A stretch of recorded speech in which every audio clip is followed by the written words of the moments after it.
Welcome to part 75 of Learn Languages. Today we're learning how to describe a process. This skill is useful in cooking, presentations, and instructions.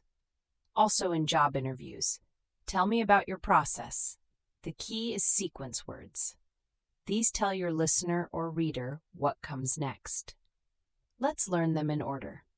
First or firstly, to start. First, chop the onions. Then or next, the following step. Then fry them in a little oil. After that, for the step after. After that, add the tomatoes, while for something happening at the same time. While the sauce is cooking, boil the pasta. Once or when for a step that depends on a previous one. Once the pasta is cooked, drain it.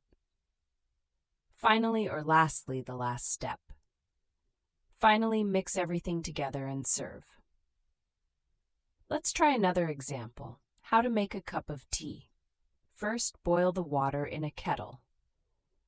Then place a tea bag in your cup. Next, pour the hot water over the tea bag. After that, wait for 3 to 5 minutes. Once the tea is the right color, remove the tea bag. Finally, add milk or sugar if you like. Simple, but it's a clear, well-structured description. You can use these same words for any process or explanation. Subscribe to Learn Languages for a new lesson every week.